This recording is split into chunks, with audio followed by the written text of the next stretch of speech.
From our State House studio in Montgomery, I'm Todd Stacy. Welcome to Capitol Journal. Leading the news this week, some good news for Alabama public schools. The statewide report card was released this week from the Alabama Department of Education. It shows that Alabama schools improved overall by 2 points, from 83 to 85 for a B grade. There were some slight improvements across the board on the different metrics taken into account. Compared to last year, academic achievement improved by more than 2 points. Chronic absenteeism decreased by more than 3 points. College and career readiness improved by 5 points. The graduation rate improved by almost 2 points. And progress on English language proficiency was way up by more than 30 points. That last one measures students who are English language learners. Also on the education front, a group of state lawmakers met this week to discuss the concept of modernizing the way Alabama funds public schools. Many believe the current foundation program, developed in the 1990s, is out of date and doesn't take into account the increased costs of educating special needs students, those in poverty, or English language learners. It's something the legislature could discuss next session, which is why they are fleshing out ideas. We're committed to looking at this funding formula that 45 other states use and determining should Alabama adopt something like that, because the cost of educating a special ed child is a lot more than educating a different child, or a child in the regular classes, or a child that may not have those same type needs. The Alabama State School Board met this week to hear draft proposals for updating the state's social studies curriculum. The draft plan would have students learning more about U.S. history and Alabama history. Board member Tanya Chestnut said she originally had concerns about black history being shortchanged, given all the politics of the last few years. But the draft plan, she said, hits the mark. Throughout the year, I've had people everywhere I've gone that have expressed their concern that black history would not be included in the new social studies curriculum. And as I said earlier, I was a little bit concerned because I didn't know myself. But when I got a chance to look at the draft, I was pleasantly surprised. I felt like all ethnic groups were represented fairly, and I really didn't know what to expect. And so I was happy to see that there was an increase really in what was presented, not just for black history, but acknowledging all people. And that's fair, that's more than fair. This committee did an excellent job in making sure that not only how can I put it, they made sure that everybody was represented, and that's how it should be, and we want to commend them for their work and their effort. I think the teachers will be real pleased. It is very teacher friendly.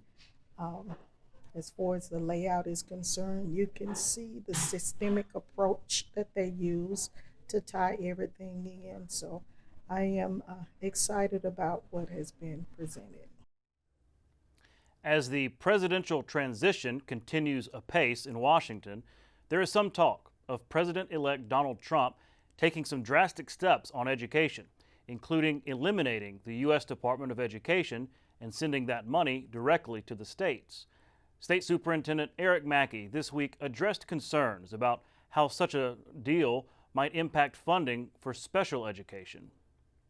Even though there's talk in Washington about closing or reorganizing the Department of Education, what people have to remember is that the federal role in education existed decades before there was a Department of Education. So the old public law 142/92, which established special education, it started in the 70s, well before there was a Department of Education.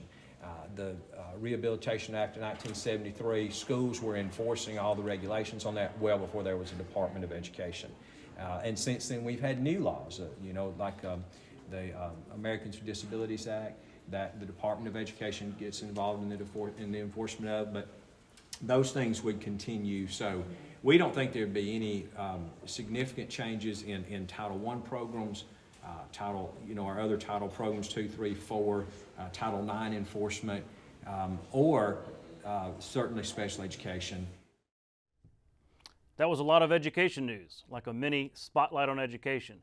Thank you to education reporter Trish Crane for all those stories. News on state prisons this week. The Alabama Corrections Institution Finance Authority met Wednesday and voted to move forward with the design and construction of a second major men's prison. However, there was not an identified source of funding to pay for the estimated billion-dollar cost. Construction on the mega prison in Elmore County is well underway, as you can see in these photos. To come up with the funds to pay for it, the state sold $500 million in bonds, dedicated $400 million in American Rescue Plan Act funds, and dedicated $150 million from the state general fund. That state-of-the-art prison will include a hospital, mental health facility, a technical training program, and it's expected to be open by 2026. The Alabama Reentry Commission met this week to continue discussions on how to reduce recidivism. Bennett Wright, Executive Director of the Alabama Sentencing Commission, said the state needs better data on crime and repeat offenders to produce better policies and reduce prison overcrowding. So what we're attempting to do is we're trying to measure what we anticipate Alabama's prison population will be a year out, 2, 3, 4, 5 years out, based on different policy scenarios. I think it's important for different policymakers to have a pretty good degree of predictability in where the inmate population will be in order to allocate resources, whether it's building new prisons, whether it's medical costs, whether it's delivery of services, et cetera. So just to give policy and ideas a better idea of where we think the prison population will go, given a few different policy options. You may have read or heard about the tragic shooting early Sunday morning on the campus of Tuskegee University after the homecoming game that killed one person and injured at least 16 more.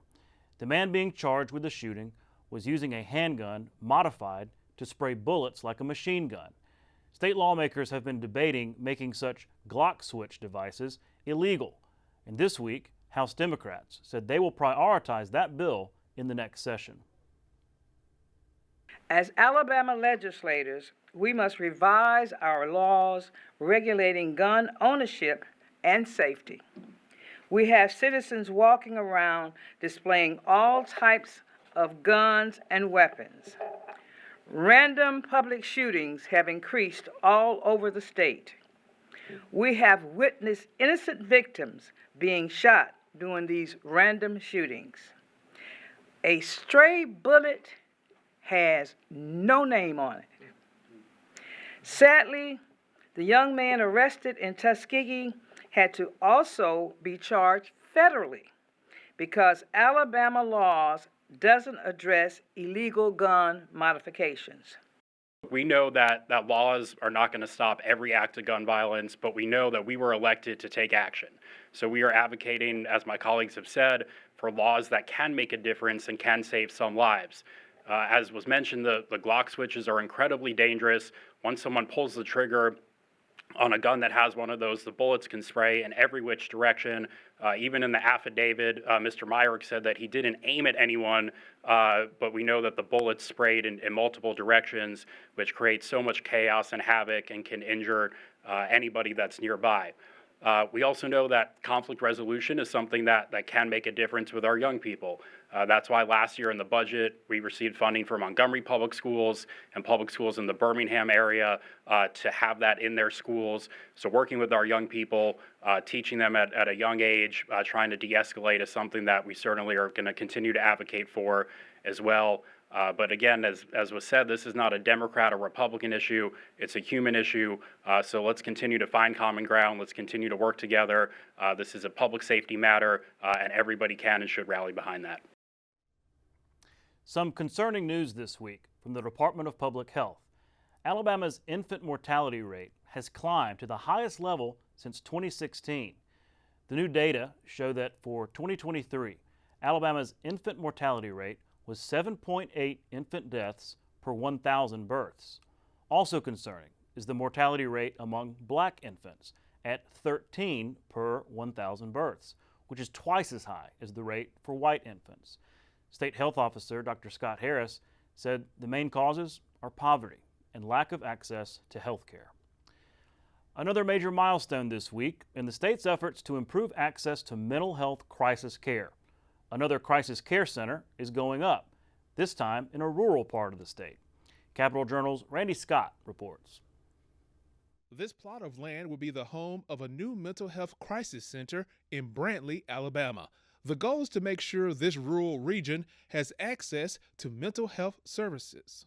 We estimate that over 75% of the patients that I see in both my office and in the hospital either primarily or predominantly have a mental health diagnosis.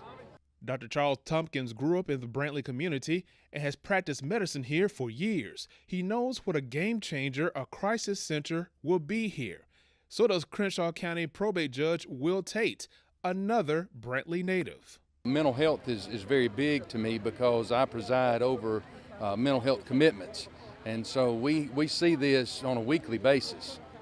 In the not too distant future, this area in Brantley will serve as the home of a new mental health facility aimed at giving help to those in this region who need assistance with mental health issues. But it's also going to serve another purpose, to be the blueprint of a system of buildings around the state that would do the same things throughout Alabama. I think it's a great step, and I'll tell you why. It has been overlooked for so long. Mental illness is a real illness, and it affects so many. It affects not only the individual, but it affects people all around them, including their family members. Since day one, the Ivey administration has been dedicated to prioritizing mental health care, ensuring no Alabamians fall through the cracks when it comes to receiving timely, critical support. Federal support came by the way of the Southeast Crescent Regional Commission. Our main focus as a grant-making agency is to invest in projects that will benefit communities such as Brantley. And here in Brantley, we are able today to fill that void. A void some want to see fixed soon. It's not just what's happening here local, but also our surrounding counties. It'll provide services that they need desperately as well as we do. I have seen many individuals that were not able to obtain the care that they needed because of limited resources. And I certainly hope that we can change that with a crisis intervention center. In Brantley, Randy Scott, Capitol Journal. Alabama marked Veterans Day earlier this week. The capital city hosted its first parade in years. Our own Jeff Sanders was there to capture the pride and emotion of the day as veterans, families, and city leaders reflected on what this day means in a time marked by so much division.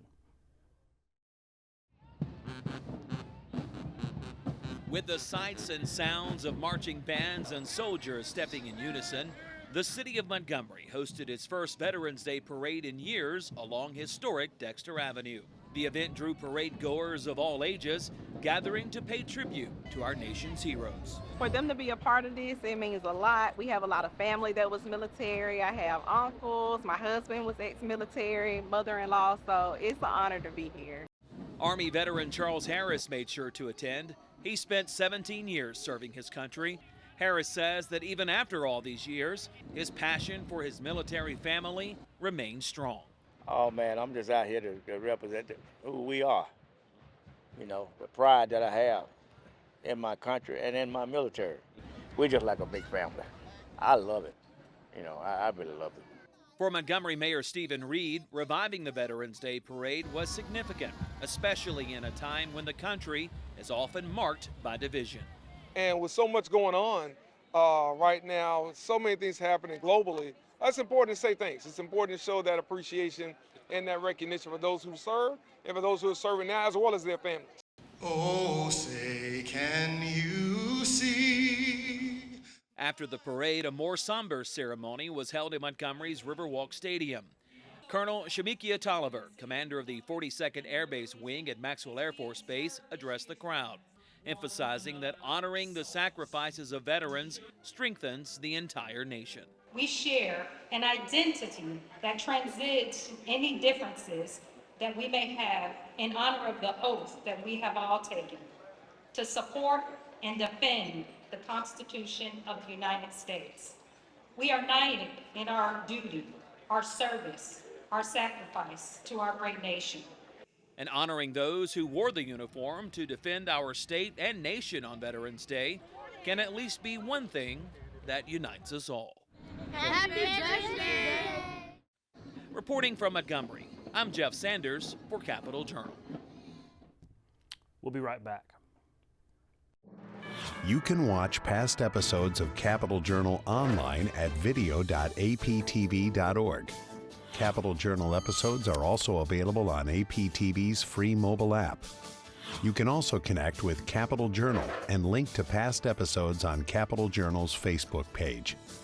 And you can listen to past episodes of Capital Journal when you're driving or on the go with Capital Journal podcasts. Welcome back to Capital Journal.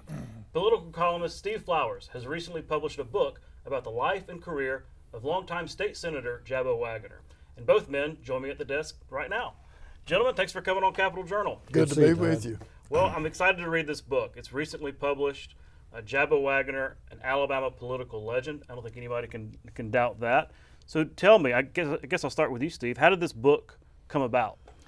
A couple of years ago, I wrote a column about Jabo. I says, I walked by his office one day and I thought, we've been friends for 30, 40 years, serving in the House together. And I said, I'm walking by a political legend's office. All the people were congregating in there, and the chairman of rules, all the lobbyists were in there trying to get the bills on the calendar. It occurred to me, I said, Jabo is a legend. I knew he had the longevity and of history for the state legislature, and I wrote a column about it. And in the column, I said this wording. I says, he's done so much, I can't do right by him in this column. Somebody needs to write a book about it. And then some of his friends got with me and asked me to write a book. Said, Flowers, won't you write a book about Jabo? And legendary history will reveal he's the most legendary state legislator in history. I know we're living during a time you think people in past generations are legends, but the proof's in the pudding. 51 years is history. 34 in the Senate, 17 in the House, and nobody may ever reach that record. So he has a record for longevity, but not just that, he's been effective the entire 51 years. I know it's not always comfortable for folks to talk about you and embarrass you and praise you and everything. So what's it like having a book written about you while you're still serving? It's really hard to believe. Steve called me probably a year and a half ago, and he said, I want to write a book about you. I said, excuse me? Why me? And then he goes into a lot of the reasons why. He's a very talented writer. I read his book about George Wallace, which is the only other book he's ever written. And it was really a good book. So he finally talked me into it, because it was a slow decision for me to have a book written about me. In my wildest dreams, I never thought anybody would want to, but he convinced me it was what he needed to do and that I needed to agree to it. So I finally agreed to it, and I've been interviewing with him off and on for the last year or so about the book and about my history and my growing up years and my family, and this is the result. So a walk down memory lane in lots of different ways, not just politics. Oh, sure. What touched me more about the book was the tributes in here. He interviewed House members, Senate members, family members, friends, and it was just so moving for me to read what people thought about me, or that's what they said, whether they really thought it or not, okay? But there's so many tributes in here that I've had some teary moments reading some of this stuff. Yeah. I looked at it again last Sunday afternoon, reading some of the tributes, and he worked really, really hard on this book, and the tributes what really touched me. Yeah, I could imagine so. Well, I know it's full of anecdotes, some stories. Steve, what were some of the stories that stuck out to you as the author of some of the more interesting and meaningful things in his career? Well, I enjoyed learning his early life. You know, when you get to studying someone's life, you understand his story. And what I try to intertwine in the book, Todd, is if you look at when Jabo Waggoner came to the House of Representatives in 1966, Birmingham was a steel, blue-collar city. You know, it was a big city built on steel. It is transformed into a upscale, middle, white-collar city medical mecca, and the land that he passed legislation in 1975. Dr. Joseph Volker was president and had him in as a second or third term House member. He passed legislation which bought 45 blocks of downtown Birmingham, as you were saying prior to the show. That's where UAB is now. It could not have become the #1 economic engine in Alabama, so he's the father of UAB. And by virtue of this, there's no question he is the greatest state senator in Alabama history, which makes him also the greatest in Jefferson County history. Now, Jefferson County, even though it's the Imperial Jefferson, is the biggest county by far in the state, it has not had the leaders of the legislature historically. They've been on the short end of the stick. He has done more for Jefferson County, if you read the book. I mean, things like Protective Stadium, all the research stuff, the Southern research you were talking about before, he was involved in it.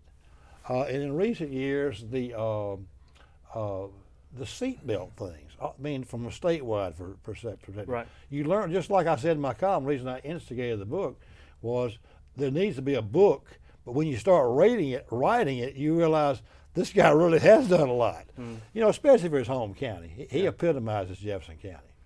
Well, Senator, I remember you talking about that story about the UAB land, because you were a young lawmaker and, you know, made a point to get it done. And I remember you talking about that. It's a really interesting story. And this week we had a APT board meeting in Birmingham, and to get from our headquarters to the interstate, you got to pass by first Southern Research right there on Richard Arrington.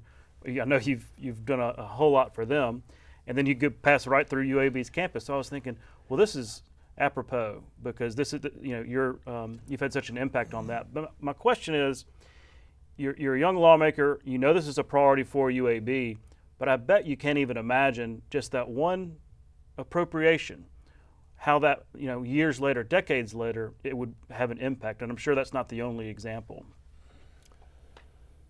That occurred in 1975. I was in my third term in the Alabama House. They had a lobbyist called Dr. Rudolph Davidson, and he came to me one day in Montgomery and says, Dr. Volker wants to meet with you. And he was the first president of UAB. I said, what about? He said he has legislation he wants you to sponsor. So we had a meeting with Dr. Volker in his office at UAB, and Dr. Volker handed me this bill. He said, this is an $8.5 million appropriation to buy 40 square blocks. I think it was 40 square blocks in south side of Birmingham, every block west of 18th Street between 5th and 10th Avenue South. 40 square blocks or 45. It was a lot of land. It was urban renewal land fixing to go on the open market, and it was not good property. I mean, you can imagine over on South Side who lived there, and it was not good land. I introduced the bill after he talked me into it, and it took a while. I said, why me? You know, I'm a little young guy, third term. He said, no, you're going to sponsor it. So I sponsored the bill, and one day we were playing what we called baseball back then. Every House member had his time at bat to bring up his favorite bill. So I brought my bill up, and lo and behold, it passed on a unanimous vote. I was surprised, but it did. So it went over to the Senate, And I think Joe Fine was going to handle the bill over there, but Richard Shelby, who was in his second term in the Alabama Senate, started filibustering the bill. He wanted the money to go to Tuscaloosa instead of Birmingham. Well, he got a call from somebody in Tuscaloosa, and he went off the floor, and they told whoever was on the other line, said, "You sit down, we want this bill to pass." So he came back on the floor, and Joe Fine got up and passed the bill in the Senate, and that's how that land became property of UAB. 40 square blocks, which I think at the time UAB was maybe 15 square blocks, and today it's about 115. Yeah, and an economic engine for the whole state. I'm curious, given your career, and again, I haven't read the book yet. I'm eager to read it, and we'll talk about how you can buy it later.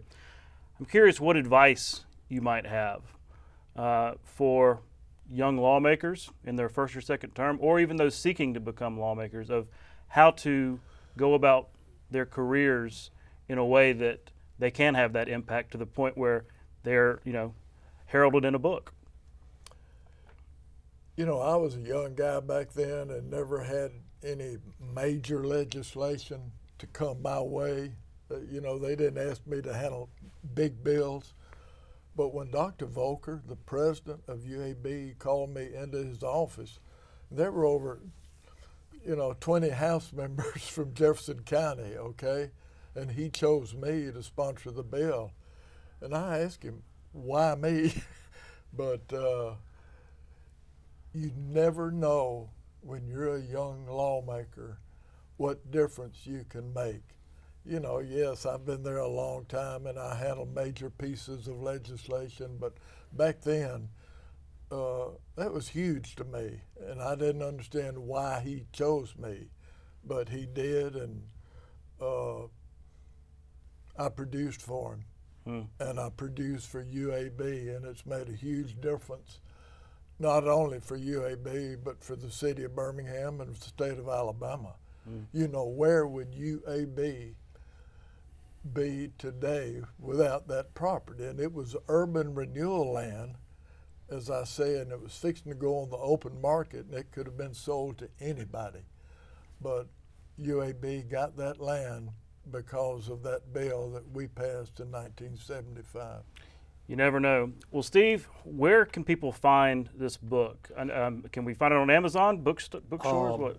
Just Amazon, and also there's going to be at the Book Foundation in Birmingham. We'll put the address sometime up there. Maybe we come back in February. There's going to be a big book signing. There are 3 big book signings being planned. There's going to be a big one at the Hall of Fame in Birmingham. Vestavia is going to have a big one.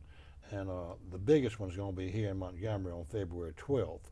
Okay. So close to that time, we'll start, promoting and everybody in the legislature will come over there. And back to what I was going to say is one thing that I also want to say is that in doing the research for this thing, and even prior to that, knowing this fact, I've never heard anybody, and this is unusual being in politics 50 years, say one bad word about this guy. And he has mentored so many state senators, and they say this in this book. Especially younger, that second 2 or 3 terms ago, Clyde Chambliss from Prattville and Will Barfoot from Pike Road, and some of the current ones. He's mentored a lot of them. He's meant a lot to people in the Senate, here in Montgomery. But how much they love him in Vestavia, too. This picture on the cover of the book is done by an artist that Vestavia was honoring him last September. And it was done by a famous artist, and they commissioned, there's he and Marilyn on the back. But how much he and Marilyn love each other, how much she's meant to him. I mean, I captured that in the book because that was when I started doing work and research on it, I realized Marilyn was the real glue in that thing. But how much he loves sports too. He's not just a political person. I think if you got down to it, Jabo might like sports better than he does politics. I mean, that's unusual, but to say that, but he's a real active, one of the founders of Alabama Sports Hall of Fame, and he serves on that. As we leave here, he's got to do a board meeting on the phone as I drive him back to Birmingham. So he would like to do that. Wasn't but a couple of years ago I saw you out there on the softball field I mean, beating out to throw to first, you know, so you still got it. He's a heck of an athlete. That picture's in the book. Oh, is it really? Yeah, there are a lot of great pictures in this book, including one of you and Ronald Reagan going back to 1984. We'll show some of those pictures as well. But look, congratulations to both of you on, you know, as the author and as the subject of a book that I know Alabama politicos are going to be eager to read, and we'll obviously share information about that book signing come February. So thanks again for coming on the show, and good luck with the book. Thank you. We'll be right back. You're watching Alabama Public Television.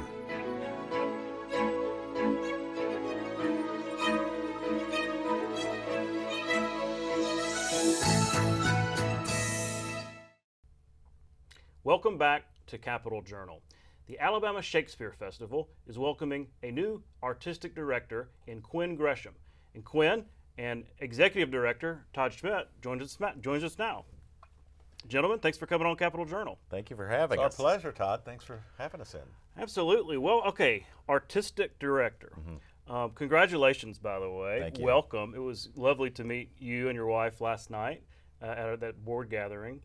Walk me through what an artistic director does. It's a great question, and it varies from one organization to the next. I mean, if you're looking at the basic plot points here, the artistic director largely is the vision keeper for the organization. Programming, more often than not, falls in the artistic director's basket of duties, in collaboration, of course, with the incredible team that already works at the theater.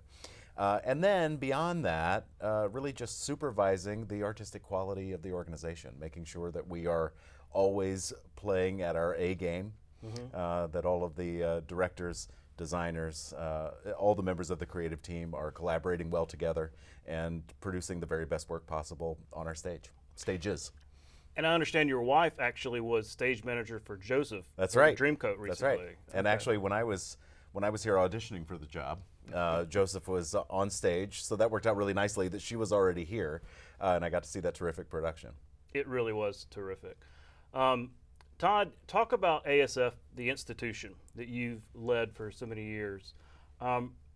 It's just such a treasure, not just here in Montgomery. I'm lucky because I grew up around here and was able to, go to so many shows, but it's not just for Montgomery, it's for the whole state. It's really a treasure that we have. But I know that must have been a tough time going through COVID. A pandemic has special challenges for a theater. So talk about how that was, how you've emerged through it, and how things are now at ASF.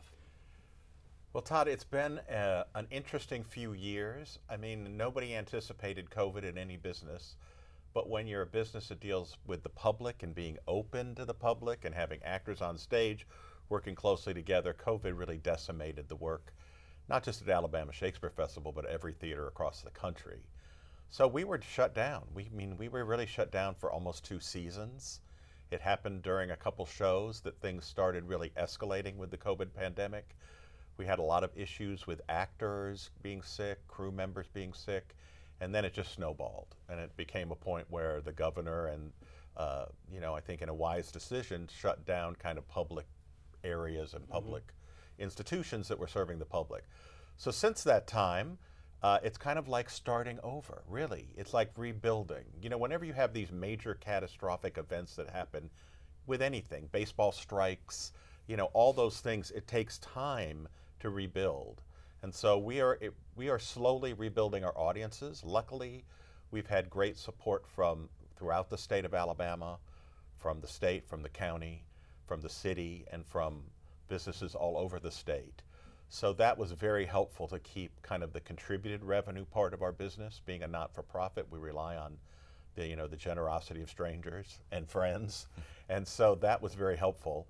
At one point, some weeks our payroll will be 150 people when you add in all the actors and the crew members and the designers and the directors and everybody else. And so we went down to COVID to a skeleton crew of 10 people for about 1.5 years.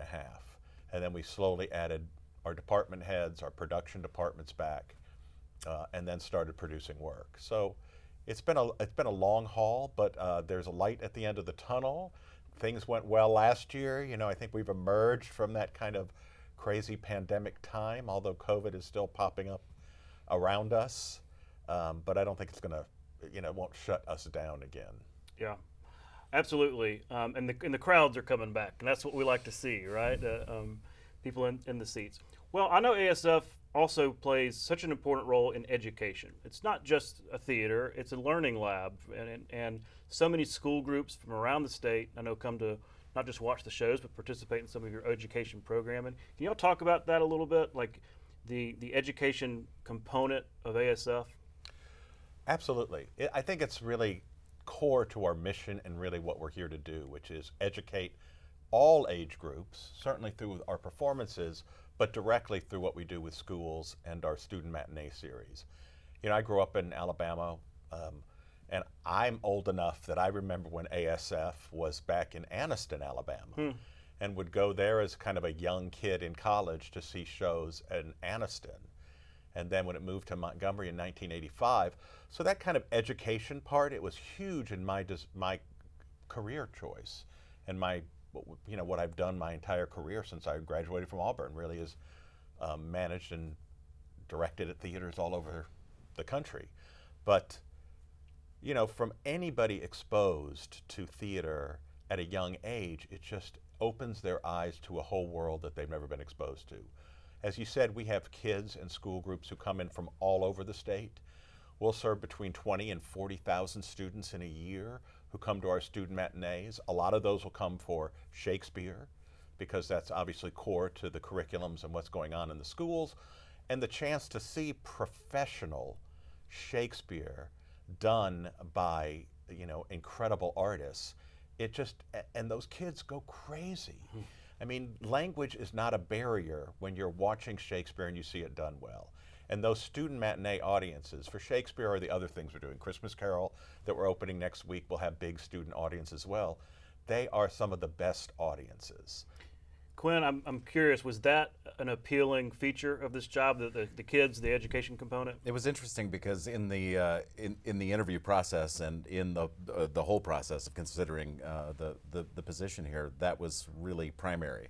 And I think it was my first official day on the job. That was the first meeting we had, was to discuss that. I feel very passionately about the impact of these kind of programs. When I got down here, the very first day, I was there for the final performance of the Fall Festival of Shakespeare shows, 3 cut-down versions of Shakespeare's plays. I got there in time to see Twelfth Night. And to see the thing that I personally know, but also have seen in action, kids having the courage to get up in front of their peers and do that sort of thing, to experience teamwork, where maybe they're not athletes. I bet you were an athlete. I was not an athlete. Oh, I'm surprised to hear that. I was definitely not an athlete. Hey, I was both. I did football and theater. Oh, you did both? Okay, Yeah. But I really had never felt like I was a part of any sort of team until I started doing this work. Well, and you mentioned Fall Festival of Shakespeare. And for those people who don't know that program, it's a fantastic program we started, piloted a couple years ago. We work with 3 local public high schools. We send teaching artists into the school. They spend 9 weeks with the kids in the school developing this abbreviated version of Shakespeare. And it brings together all kinds of different kids in the school. We've done it a couple of years now with with one school in particular, with Booker T. Washington. And the kids are fantastic. We did it with another school. The first year, 10 kids auditioned. This year, 40 kids auditioned. So it's growing, and once the kids see the value of it and how much fun it is and how much they learn, and then they come together at the theater and do all 3 shows from those 3 different high schools in the Montgomery area, and it's just a blast. And whether they choose to pursue professional life in the theater or not, they develop skills in that moment that will serve them in whatever they do. When I was a kid, I could barely speak to anyone. And it really wasn't until I started doing theater that I became a blabbermouth like I am today. I mean, it truly has been transformative for me personally, and I love seeing it transform kids. Well, so beyond the education, because you've been all over the country, talk about, just for adults, for society at large, the importance of an institution like ASF, the importance of art, of theater, for our community, for our state, I think maybe sometimes we take it for granted. Mm-hmm. Well, if we want to talk about economic nuts and bolts first, there is not a community with a thriving arts scene that can't claim that they have improved the entire community by their very existence. It is attractive to people coming to town, and Montgomery has so much to offer between EJI and what the Shakespeare Festival is doing. There are a lot of reasons to come to Montgomery. Imagine, though, if that weren't here. What a loss that would be. Then the more artistic thought here is that if we present the opportunity for people to sit in the theater, which is kind of an empathy machine, right? You sit out there and you watch somebody else live out their life and make mistakes, have successes. You can't help but benefit from imagining how other people might live. And I think that's one of the great, powerful things that we offer. Additionally, it's not a secret. I mean, we're in the Capitol right now. There are a lot of differing opinions in the world. Sure. And particularly in our country. What an amazing thing to be able to say, all right, we're all going to get together regardless of how we feel about anything. We're going to turn off the lights and we're going to exist as one unit. And I just can't overstate how important I think that is in the world that we're living today. Well, and Montgomery is fortunate. We're blessed to be here. But, this relationship between us and the entire state, we're the only fully professional theater in the state. We're one of the largest theaters in the Southeast. And to have this resource in Alabama and in Montgomery is just an amazing accomplishment for this state, for this region. Not many, Mississippi doesn't have this. Mm-hmm. Tennessee doesn't really have this. You can go around the South. Louisiana doesn't really have this. Georgia has the Alliance Theater in Atlanta. There's some in Florida. But, we are a major theater in, for where theaters usually live. We're in a relatively small town, right, in a primarily a rural state. So yeah, it's an amazing thing to have here, and so necessary, I think, to expose everyone, children especially, to the power of live theater and the educational opportunities that we offer that, as we know, are being cut back in schools right now. Mm-hmm. Yeah.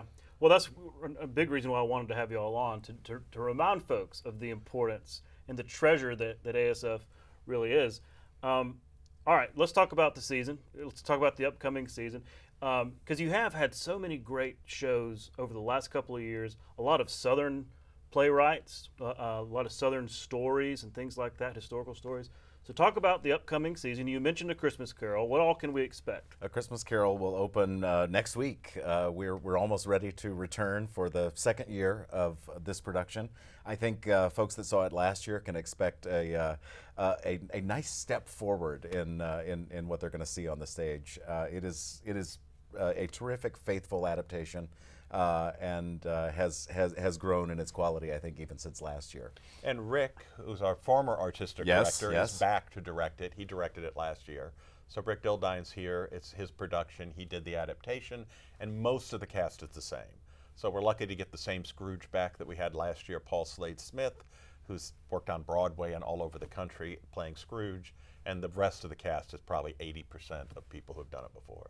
And there's a lot of terrific music involved in the production too that maybe you wouldn't necessarily associate with a typical telling of A Christmas Carol. So I think audiences can expect the story they know, but also a lot of great surprises too. Absolutely. I can't wait. I can't wait to go see it. Well, beyond Christmas Carol, what else can we expect? Well, opening up in February, we have the stage adaptation of The Watsons Go to Birmingham, which is a terrific play about a horrific moment in Southern and American history in 1963 in Birmingham. I think that's probably enough for people to know exactly what I'm talking about. But what is interesting about the play itself is that it is that is certainly the world in which this family exists as they travel from Flint, Michigan, down to Birmingham. But what I think is really thrilling about it is a very honest and funny telling of a family road trip. And I know we've all been on them. and squabbled with our siblings along the way, whatever it might be. I really, really value this play, one, in how it presents history, but how it presents history in an incredibly human way that we can really connect to. We will laugh, we will cry, it's all there. And it's a book that's studied in public schools, in the school system in Alabama in about the 4th or 5th grade. So it also ties into that school curriculum so that students will also come see it in the student matinee series. It sounds like it's by design. Yes. Okay, round out the season for me. What else we got? After that, we have, I would say, the greatest English language play that exists, William Shakespeare's Hamlet. You might have heard of it. Yeah, absolutely. We all did such a great Macbeth a couple of years ago, so I'm eager to see Hamlet. It really is a terrific cast, and we don't want to spoil too much about all of the ASF favorites that are going to be a part of that production, but you can expect many of them. Well, I think you could mention that Greta Lampert's going to be in it. The great Greta Lampert, who's been with the company since the theater opened here in 1985, will be back in a major role in Hamlet as well. And then playing in kind of alongside, and at one weekend you can see both shows at the same time, is a new version of the Robin Hood story called Sherwood by Ken Ludwig. And it sort of takes, it's funny because it's definitely a comedy. And it's an interactive comedy, so the audience can really expect to be very engaged with the production. It is sometimes Errol Flynn swashbuckling. That's definitely a part of it. But then other times it also feels a little bit like Mel Brooks' Men in Tights. It really has a little bit of everything. Okay. Yeah, it's great. And it's a great combination because the cast of Sherwood, that entire cast, which starts right first, goes into the Hamlet, and they join the other actors in the Hamlet cast. Okay. So, and then they'll both play the final weekend. You can see Sherwood, Hamlet, they play together on a weekend. Oh, interesting. Well, that's a big challenge for an actor. That's very good. Well, look, thank y'all so much for coming on the show and sharing with our audience just how important ASF is, the exciting plays we have. You didn't even mention Wizard of Oz. Wizard of Oz is going to close out the season. Get ready. Yeah. And I happen to know one of the Todds sitting next to me was in a production of The Wizard of Oz at some not point. This Todd. Freshman year of high school, Wizard of Oz, one of my first shows, and so I'm definitely looking forward to that to close out the season. So, gentlemen, it's been a pleasure. Thanks for coming on the show, and good luck as the season begins. Thank you so much. We'll be right back. You can watch past episodes of Capital Journal online anytime at Alabama Public Television's website, aptv.org. Click on the Online Video tab on the main page. You can also connect with Capital Journal and link to past episodes on Capital Journal's Facebook page. Welcome back to Capital Journal. Birmingham photographer David Graves has recently published his latest book, Alabama Faith, Churches and Stained Glass. And David joins me now. Thanks for coming on the show. Hey, thank you so much for having me. What an honor. I'm glad to be here. Well, yeah, this is a fascinating book. I guess you would call it a coffee table book. It is a coffee table book for sure. Photographs from Alabama churches, and especially the stained glass in Alabama. I mean, it's beautiful photography. Tell me what really inspired you to come up with this idea to travel around the state and photograph stained glass? Yeah. I grew up in a small town, Thomasville, Alabama, and there was a Sunday where I think it was Christmas Eve or Christmas Day, the church made an announcement on Sunday morning, we're not going to have church tonight, be home with your family. And my dad was not a fan of that. And we live close to the church, so he decided that evening, he had a key, we were going to the church, he left the lights off, and he read the Christmas story, had me stand up and sing. And I sang Silent Night with the lights off and saw the light coming through and just fanning across these pews. And I remember that being such a core memory. And when I got into photography 7 years ago, I knew this was something down the road I wanted to kind of pursue. Absolutely. And so how many different churches are featured in this book? So there's 75 churches, Wow. 150 pictures. It spans Methodist, Catholic, Episcopal, Presbyterian, Baptist, and United Methodist. So we go across the spectrum to see expressively how each church went about telling this story of hope to their congregation across Alabama. And stained glass tells different stories, right? It's not just one single thing. They're usually depicting something from the Bible or something like that, right? Absolutely. I was talking to a church earlier today. At Tins and Baptist churches, you would see Jesus as the Good Shepherd. In other churches, you see the prophets, or you see depictions of stories in the New Testament. Let's think early Alabama, oldest church in here, 1809, newest church, 1950. Maybe in the mid-1800s, some congregants couldn't read. And so this was another way as the pastor or the priest tells the story of hope, that it resonates with their members of the story they're telling. They can visually see it. So that's another reason to have these depictions in the windows. Oh, that's so interesting. And I could see that also working into the medieval origins of stained glass in churches, because clearly, obviously, a lot of them couldn't read either. So, if you're depicting all that. So I guess you learned a lot about stained glass from your work. Absolutely. There's some Tiffany windows in the state of Alabama between 1870 and 1920. Absolutely gorgeous. So that's the Tiffany department store? Tiffany, New York was a glass company. Oh, okay. And so there's a specific time period of those windows. It's fascinating to see how unique each church is in the book and the characteristics of those congregants, and just to see how that light would just shine across those pews. Because no matter what the denomination, the story of hope and the history of Alabama, it's all the same. It's week after week, generation after generation, that people have come in tired and weary, and because of the story, they leave with hope and encourage, and it's all across this beautiful state. What I found interesting looking through the book was you have some giant churches. Here's First Baptist Montgomery, right here. Absolutely. But you also have very small churches of all sizes, some tiny churches and some mega churches. So I thought that was really interesting because it spans, really a whole spectrum. One of the stories, I was going from Tuscaloosa down to Demopolis, and there was a church I didn't plan on stopping at, but Utah Baptist. And it is just a small church. And thankfully somebody was there. I knocked on the door, told them what I was doing. They gave me access. And the story of hope is still the same, whether you have 10 people in the congregation or you have 2,500. We sometimes forget to pause at the back of these sanctuaries and think about all the lives that have been changed because of the story of hope, and these windows that just reflect that story, and lives that are being changed every day, whether it's Montgomery, Huntsville, Fort Payne, Tuscaloosa, Mobile, Grove Hill, Thomasville. It just spans the whole state and continues to encourage people week after week. It's interesting, this obviously First Baptist Montgomery is a pretty newish church. Right. And it's interesting to me that stained glass, which you think about, like I said, with its medieval origins and kind of older, it doesn't seem to be going out of style. This is an art form that has endured. Absolutely, because it is it's a creative expression to whether it be our grandfathers' fathers. This was their offering to say, we want to make much of this story of hope. Some people do it just in the form of a building. They want to bring as many people there. That's their expression of hope.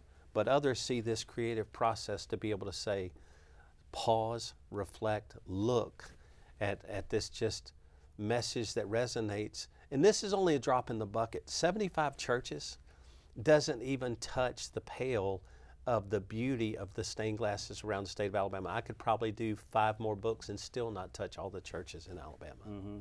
Well, it's super interesting. I have to ask you, how did you get into photography at the beginning? A friend of mine, about 7 years ago, we sat across from each other, and he just said, hey, I know you work hard, but you really don't take time away to rest, and the best version of you needs rest. And I began to plan vacations and take longer trips. And I knew when I wanted to take those trips, I wanted to be able to capture what my eye actually saw, whether sunset, Ireland, Iceland, Scotland. And I wanted to be able to take pictures that cause people to lean in with curiosity, whether it's stained glass, a sunrise. I want people to be able to experience the moment that I experienced as best as possible. And so I began to learn photography, take a lot of pictures, fail a lot of blurry pictures, a lot of not high quality. And over the years, about 4 years ago, it really began to take off. And I was so blessed and fortunate now to be able to have a style or a view, a lens that allows me to portray that to where people can kind of lean in and understand the moment. Well, I have to say, it's beautiful work. Obviously, it's capturing beautiful art, but it's beautiful art unto itself. You've done a fantastic job here. And let's sell some books. Where can people get this Alabama Faith, Churches in Stained Glass coffee table book? Yes, we can share the link. If they go to Amazon and simply type in Alabama Faith, it will pop up as the book, and they can find it there. If churches are interested in placing a bulk order, they can reach out to me. It's alabamafaithbook@gmail.com, as well as it makes a great corporate Christmas gift or corporate gift. If corporations want to buy the books in bulk, they can reach out to me at that alabamafaithbook@gmail.com. Sure. And we'll certainly link to that. We love Alabama stories and capturing unique Alabama stories, and you have. David, thanks again for coming on the show. Hey, thank you so much for having me. I really appreciate your time. We'll be right back. Since 1997, Alabama Public Television has provided programs, services, and resources to child care professionals, teachers, and parents. Visit aptv.org/education to learn more. That's our show for this week. Thanks for watching. We'll be back next week at the same time, right here on Alabama Public Television. For our Capital Journal team, I'm Todd Stacy. We'll see you next time.